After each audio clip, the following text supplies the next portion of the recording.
হামলা বন্ধের পর এবার ইরানের তেল কোম্পানি সহ কয়েক প্রতিষ্ঠানের উপর নিষেধাজ্ঞা তুলে নিল আমেরিকা। এটি কি ট্রাম্পের আত্মসমর্পণ? এবার কোটি কোটি ডলার খরচ করে নভেম্বরের নির্বাচনে ইসরায়েল বিরোধী মুসলিম আল সাইদকে আটকাতে চায় ইসরায়েলপন্থীরা। পারবে কি? ইরানের কঠোর অবস্থানের কাছে হেরে এবার শুধু হামলা বন্ধ নয়, বরং তেল কোম্পানি সহ আইআরজিসি সংশ্লিষ্ট কয়েকটি প্রতিষ্ঠানের উপর থেকে নিষেধাজ্ঞা তুলে নিতেও বাধ্য হয়েছে চরম ক্ষমতাধর আমেরিকা। যুক্তরাষ্ট্রের হুমকি আর অনুরোধের বিন্দুমাত্র পাত্তা না দিয়ে হরমুজ প্রণালী ইস্যুতে ওমানের সাথে ইরানের চুক্তি প্রায় চূড়ান্ত করার পরই এই পদক্ষেপ নিল ট্রাম্প প্রশাসন। এখন রীতিমতো এই যুদ্ধ থেকে মানসম্মান নিয়ে বেরোতে মরিয়া সাম্রাজ্যবাদী আমেরিকা। প্রশ্ন আসে, আমেরিকা কি সেই সুযোগ দেবে ইরান? তাদের সাথে কি আলোচনার টেবিলে ফিরবে তেহরান? প্রায় এক সপ্তাহ হলো ইরানে মার্কিন বাহিনীর হামলা আর প্রত্যাঘাত থেমেছে। তুলনামূলক শান্ত ইরানের রাজধানী তেহরান সহ ঘটনাবহুল হরমুজ প্রণালীর নিকটবর্তী তেল সমৃদ্ধ দ্বীপ আর প্রদেশগুলো। মার্কিন প্রেসিডেন্ট ডোনাল্ড ট্রাম্প ইরানের সাথে সমঝোতার বার্তা আদান প্রদানের দাবি করলেও নিয়মিত যা অস্বীকার করে আসছে তেহরান। আলোচনা আর হুমকি ধমকি ঘুরে ফিরে আটকে আছে বিশ্ববাজারে তেল পরিবহনের গুরুত্বপূর্ণ পথ হরমুজ প্রণালীর নিয়ন্ত্রণের প্রশ্নে। এমন অবস্থায় যুক্তরাষ্ট্রকে পাশ কাটিয়ে ওমানের সাথে ইরানের মধ্যস্থতা কত দূরে গেল? অস্ত্রের মজুদে টান পড়ার তথ্য অস্বীকার করলেও এ নিয়ে ট্রাম্পের ক্ষোভের রহস্য কি? শেষবার সমঝোতার সুযোগ দিতেই মার্কিন বাহিনীর হামলা থেমেছে ইরানে। গত এক সপ্তাহে এই বক্তব্য অনেকটা টেপ রেকর্ডারের মতো বাজাচ্ছেন প্রেসিডেন্ট ট্রাম্প। যদিও এই সিদ্ধান্তের আগেই তোলপাড় ফেলে দেয় মার্কিন অস্ত্রের মজুদে টান পড়ার খবর। পেন্টাগনের গোপন তথ্যটি ফাঁস করে দেয় খোদ মার্কিন গণমাধ্যম। একে আবারও অস্বীকার করে জনগণকে আশ্বস্ত করেছেন প্রেসিডেন্ট ট্রাম্প। বলেছেন, বিশ্বের যে কোনো দেশের তুলনায় বিপুল পরিমাণ অস্ত্রের মজুদ আছে আমেরিকার। অথচ একাধিক মার্কিন সামরিক কর্মকর্তার বরাত দিয়ে সিবিএস নিউজ নেটওয়ার্ক জানিয়েছে, ইরানের সাথে যুদ্ধের 5 মাসে নির্ভুল দূরপাল্লার ক্ষেপণাস্ত্রের সমস্ত মজুদ শেষ করে ফেলেছে মার্কিন বাহিনী। বিশেষ করে অ্যাটাকামস আর্মি ট্যাকটিক্যাল মিসাইল সিস্টেম ক্ষেপণাস্ত্রের মজুদ প্রায় শেষের পথে। এর আগে সিএনএন জানিয়েছিল, ইরানে হামলা চালাতে গিয়ে আকাশ প্রতিরক্ষা ব্যবস্থা থার্ডের প্রায় 80% আর প্যাট্রিয়টের প্রায় অর্ধেক ক্ষেপণাস্ত্রের মজুদ শেষ করে ফেলেছে আমেরিকা। শান্তি সমঝোতা নিয়ে ঘোলাটে অনিশ্চিত পরিস্থিতিতে ফক্স নিউজে সাক্ষাৎকার দিয়েছেন মার্কিন ভাইস প্রেসিডেন্ট জেডি ভ্যান্স। অচল অবস্থার দায় চাপিয়েছেন তেহরানের ওপর। ইরানের সাথে আলোচনা বারবার শুরু হওয়া আর থমকে যাওয়া চক্রাকারে চলতে থাকায় ট্রাম্প প্রশাসনের অন্দরমহলে বহমান হতাশার লু হাওয়া আড়াল করতে পারেননি তিনি। বলেছেন, আপাতত পরিস্থিতি পর্যবেক্ষণ করে সিদ্ধান্ত গ্রহণ করবে আমেরিকা। আমি বুঝতে পারছি যে আমেরিকার জনগণ হয়তো বিষয়গুলো দেখে ভাবছে আমরা হয়তো সমাধানের পথে এগুচ্ছি, আবার পরক্ষণেই মনে হচ্ছে কোনো অগ্রগতি হচ্ছে না। আসলে বাস্তবতা হচ্ছে, প্রথমত ইরানিরা অত্যন্ত জটিল প্রকৃতির মানুষ, দ্বিতীয়ত তাদের শাসন ব্যবস্থা খণ্ড বিখণ্ড অবস্থায় আছে। তাই তাদের বিদ্যমান শাসন ব্যবস্থার মধ্যেই এমন মানুষ আছেন যারা চান যুদ্ধ শেষ হয়ে যাক, আবার এমন উগ্রপন্থী চরমপন্থীরাও আছেন যারা চাচ্ছেন যুদ্ধ চালিয়ে যেতে। ট্রাম্প বা ভ্যান্স ইরান নিয়ে যাই বলুন না কেন, আমেরিকার নেয়া নিয়মিত পদক্ষেপ ভিন্ন ইঙ্গিত দিচ্ছে।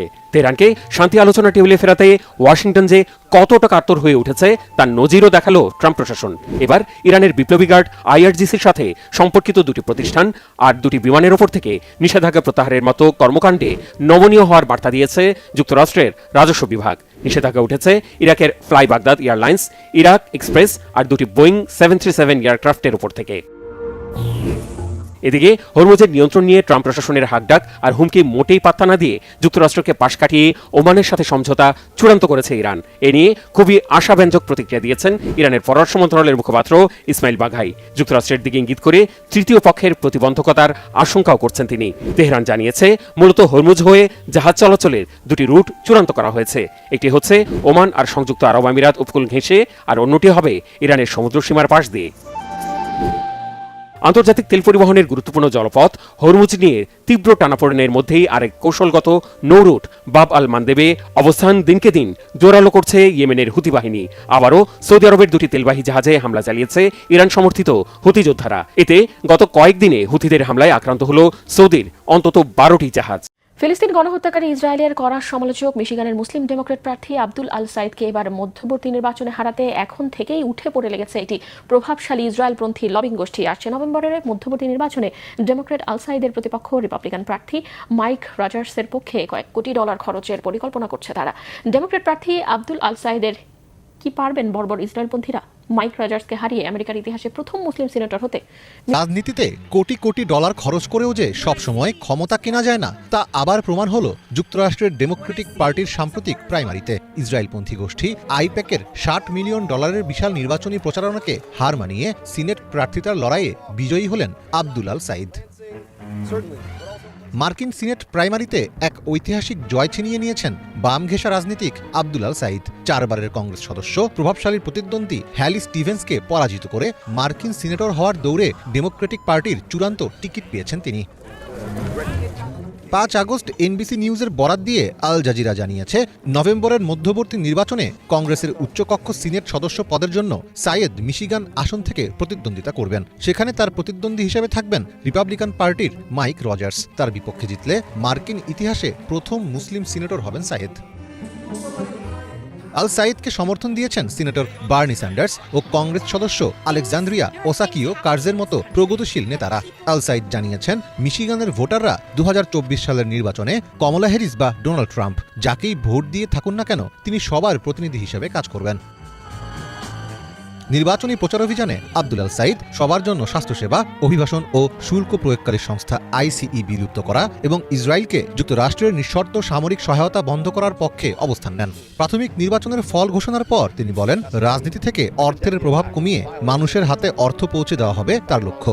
সেই সাথে সবার জন্য স্বাস্থ্যসেবা নিশ্চিত করার আন্দোলন আরও এগিয়ে নেওয়ার প্রতিশ্রুতিও দেন তিনি। মিশরীয় বংশোদ্ভূত 41 বছর বয়সী সাইয়েদ পেশায় একজন জনস্বাস্থ্য বিষয়ক আইনজীবী। তিনি মিশিগান বিশ্ববিদ্যালয় থেকে বিএসসি, অক্সফোর্ড বিশ্ববিদ্যালয় থেকে বিখ্যাত রোডস স্কলার হিসেবে ডক্টরেট এবং কলম্বিয়া বিশ্ববিদ্যালয় থেকে চিকিৎসা বিজ্ঞানে এমডি ডিগ্রি অর্জন করেন। 2015 সালে মাত্র 30 বছর বয়সে তিনি ডেট্রয়েট সিটির হেলথ ডিরেক্টর হিসেবে নিযুক্ত হন, যা ছিল কোনো বড় মার্কিন সিটির ইতিহাসে কনিষ্ঠতম জনস্বাস্থ্য কর্মকর্তার রেকর্ড। 2018 সালে মিশিগানের গভর্নর পদে ডেমোক্রেটিক প্রাইমারিতে লড়াইয়ে নেমে তিনি প্রথম আলোচনায় আসেন। সাইয়েদ ডেমোক্রেটিক পার্টির প্রগতিশীল অংশের প্রতিনিধিত্ব করেন। বার্নি স্যান্ডার্স সহ যুক্তরাষ্ট্রের প্রগতিশীল রাজনীতিকদের সাথে তার ঘনিষ্ঠতা রয়েছে। তিনি গাজায় যুদ্ধবিরোধী অবস্থান নিয়েছেন এবং রাজনীতিতে ইসরায়েলপন্থী লবিস্টদের অতিরিক্ত প্রভাবের কড়া সমালোচনা করে আসছেন। ফলে সাইদের এই বিজয়কে প্রভাবশালী ইসরায়েলপন্থী লবিং গ্রুপগুলোর জন্য একটি বড় ধাক্কা হিসেবে দেখা হচ্ছে। ইউক্রেনের দক্ষিণাঞ্চলীয় শহর খেরসনের এক রাস্তায় বিক্রেতাকে লক্ষ্য করে ড্রোন হামলার ভিডিও প্রকাশের পর রাশিয়ার বিরুদ্ধে যুদ্ধ অপরাধের অভিযোগ তুলেছে কিয়েভ। বেসামরিক নাগরিকদের ভয় দেখাতে রাশিয়ার বিরুদ্ধে পরিকল্পিত অভিযান শুরুর অভিযোগ করেছেন ইউক্রেনের পররাষ্ট্রমন্ত্রী আন্দ্রি সিবিহা। এই ধরনের ঘটনাকে আন্তর্জাতিক আইনের লঙ্ঘন আখ্যা দিয়ে নিন্দা জানিয়েছেন প্রেসিডেন্ট ভলোদিমির জেলেনস্কি, যদিও ইউক্রেনের অভিযোগের কোনো প্রতিক্রিয়াই জানায়নি মস্কো। সাদা একটি মিনিবাসের চারপাশে ঘুরছেন বয়স্ক এক ব্যক্তি। তাকে অনুসরণ করছে একটি ড্রোন। দেখে মনে হতে পারে এটা বুঝি মজার কোনো খেলা কিংবা উন্নত প্রযুক্তি ব্যবহার করে তৈরি করা ড্রোনের পরীক্ষামূলক উড্ডয়ন। আপাত দৃষ্টিতে বেশ উপভোগ্য এই দৃশ্যে কয়েক সেকেন্ড পরেই যা ঘটে তা দেখে যে কেউ আটকে উঠবেন, কারণ হঠাৎই ছুটতে থাকা লোকটির পায়ের কাছে আছড়ে পড়ে বিস্ফোরিত হয় অ্যাটাক ড্রোনটি। দৃশ্যটি দক্ষিণ ইউক্রেনের খেরসন শহরের একটি বাজারের, যেখানে ড্রোনের আঘাতে আহত হন 52 বছর বয়সী ইউক্রেনীয় কৃষক ইউরি। খুব কাছে বিস্ফোরণ হওয়ায় ড্রোনটির ছোট ছোট টুকরা ইউরির শরীরের বিভিন্ন স্থানে, বিশেষ করে পুরো পিঠ জুড়ে ঢুকে যায়। এছাড়া পায়ে গুরুতর আর মাথায় সামান্য আঘাত পেয়েছেন তিনি। ড্রোনটা সোজা আমার দিকে আসতে শুরু করলো। আমি দৌড়াতে শুরু করলাম। ওটাকে দেখানোর চেষ্টা করছিলাম আমার কাছে সামরিক কিছু নেই। ওটা ঠিক গাড়িটা আর আমার মাথার উপরেও ঘুরছিল। হঠাৎ খুব কাছে এসে ড্রোনটা বিস্ফোরিত হয় আর আমি নিচে পড়ে যাই। কারিগরি কোনো ত্রুটির কারণে উড়তে থাকা ড্রোনটি বিস্ফোরিত হয়েছে ভাবলে ভুল হবে। আসলে ড্রোনটি এমনভাবেই তৈরি করা হয়েছে যেন এটি শত্রুর অবস্থান নিশ্চিত হয়ে সেখানে স্বয়ংক্রিয়ভাবে বিস্ফোরিত হতে পারে। দূর থেকে নিয়ন্ত্রিত ড্রোন ব্যবহার করে নিরস্ত্র বেসামরিক মানুষের ওপর এই ধরনের হামলাকে বলা হয় হিউম্যান সাফারি অ্যাটাক। 2024 সালের মাঝামাঝি থেকে রাশিয়ার বিরুদ্ধে ইউক্রেনের খেরসন শহর ও আশেপাশের এলাকায় ছোট ছোট first person view FPV drone ব্যবহার করে সাধারণ নাগরিকদের ওপর হামলার অভিযোগ উঠেছে। ইউক্রেনের প্রেসিডেন্ট ভলোদিমির জেলেনস্কি এই ঘটনাকে নিরস্ত্র মানুষের ওপর ইচ্ছাকৃত হামলা আখ্যা দিয়ে বলেন, সাধারণ নাগরিকদের লক্ষ্য করে এ ধরনের হামলা আন্তর্জাতিক মানবিক আইনের গুরুতর লঙ্ঘন। পররাষ্ট্রমন্ত্রী আন্দ্রি সিবিহা অভিযোগ করেছেন, বেসামরিক নাগরিকদের ভয় দেখাতে রাশিয়ার পরিকল্পিত অভিযানের অংশ ছিল সবশেষ এই হামলা। এ ধরনের হামলাকে যুদ্ধাপরাধ হিসেবে বিবেচনা করে তদন্ত হচ্ছে বলেও জানান তিনি।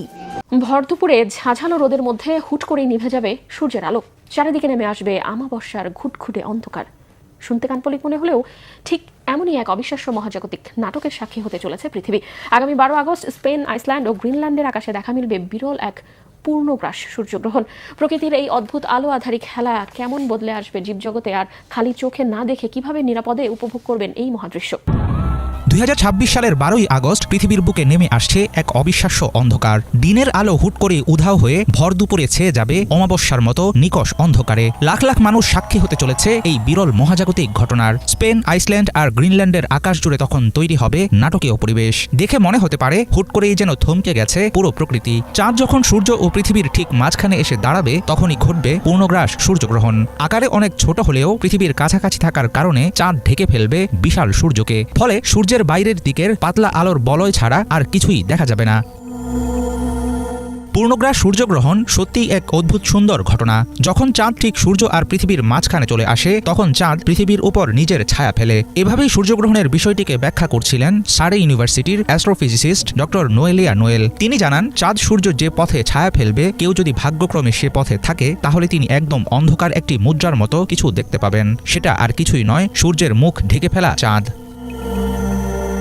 পূর্ণ সূর্যগ্রহণের বিষয়টি নিয়ে বিজ্ঞানীদের রয়েছে নানা রকম ব্যাখ্যা। তারা বলছেন, সামান্য সময়ের জন্য পুরো আকাশ যেন সন্ধ্যার মতো থমকে যাবে। পৃথিবীর প্রাণীজগতের উপরেও পড়বে এই ঘটনার প্রভাব। হঠাৎ আলো কমে যাওয়ায় পশু পাখিরা বিভ্রান্ত হয়ে পড়বে এবং ডাকাডাকি শুরু করবে। সেই সাথে হঠাৎ করেই অনেকটা কমে যাবে চারপাশের তাপমাত্রা। পুরো আকাশে তখন ছড়িয়ে পড়বে সূর্যাস্তের এক অদ্ভুত 360 ডিগ্রি আলোর ছটা।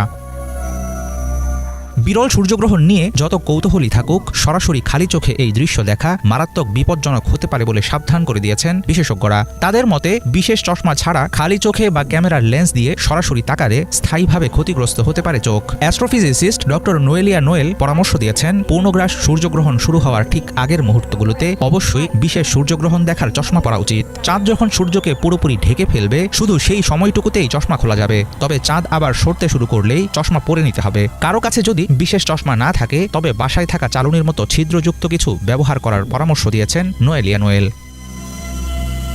প্রকৃতির ভয়ঙ্কর সুন্দর চোখ ধাঁধানো অন্ধকার মাত্র কয়েক মিনিট স্থায়ী হবে। এরপর 2027 সালে দক্ষিণ আমেরিকা ও আফ্রিকায় আবারও দেখা দিতে পারে এরকম বলয় ও পূর্ণগ্রাস সূর্যগ্রহণ। মহাকাশ সংশ্লিষ্ট বিজ্ঞানী ও গবেষকদের ধারণা, 2026 সালের এই মহাজাগতিক ঘটনা আরও একবার স্তব্ধ করে দেবে পৃথিবীর মানুষকে। চাঁদে আছড়ে পড়েছে ইলন মাস্কের প্রতিষ্ঠান স্পেস এক্সের একটি ফ্যালকন 9 রকেটের বিশাল অংশ। প্রায় 18 মাস মহাকাশে ভেসে থাকার পর প্রায় 9000 কিলোমিটার বেগে এটি চন্দ্রপৃষ্ঠে আঘাত এনেছে।